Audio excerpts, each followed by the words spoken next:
Hello, आज Johnson and Johnson के लिए न्यू न्यूज निकल के सामने है। Big winner of the within Johnson and Johnson recent FDA approval. मतलब आज बहुत विनर खुशी की बात है कि जॉनसन विनर गया कि recent approve food drug administration ने एक ड्रग अप्रूव किया है। Johnson and Johnson similar partner could be benefit in a big way from approval of a new version of blood cancer drug Darzalex. मतलब Johnson and Johnson ने similar एक छोटे partner के रूप में could be benefit of the big बड़े रूप में द अप्रूवल दिया है न्यू वर्जन की जो ब्लड कैंसर ड्रग है डार्जालेक्स। आइए हम जानते हैं वेरिएंट ओरलिया से।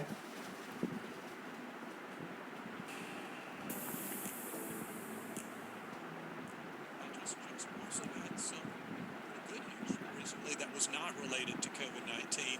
The company received FDA approval for Darzalex Faspro as a second-line treatment of multiple myeloma. So, Brian, what does this regulatory win mean for Johnson & Johnson? So Darzalex Faspro is the subcutaneous version of Darzalex.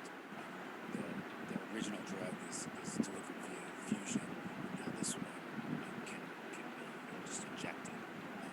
The original version is already approved in second line multiple myeloma. It's much more convenient, obviously, for patients to get a shot versus sitting hooked up to an infusion machine for hours. But I'm not sure it's really going to convince doctors and their patients to go with Darzalex Faspro if they weren't already going with Darzalex versus some other drug just because of the convenience. Most patients and doctors are going to pick whatever the best treatment is available, the one that they think will most likely prolong life.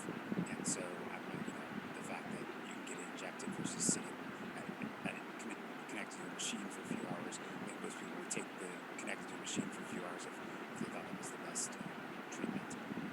The big winner here could be Halozyme, ticker there is HALO, which contributed the technology that allows the drug to be given via an injection. Halozyme gets a tiered double-digit royalties on sales of Darzalex Faspro.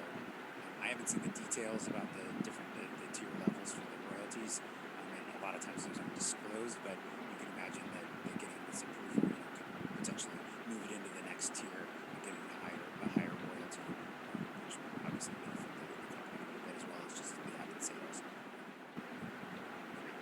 Sounds relative.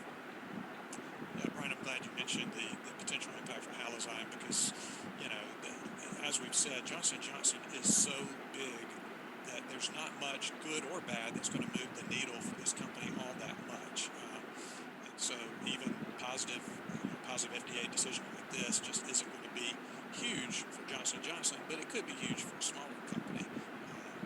Again, I'm not familiar with the details of their financial arrangement, but obviously Halozyme's a lot smaller than Johnson & Johnson, so good news for Halozyme is going to be more likely to move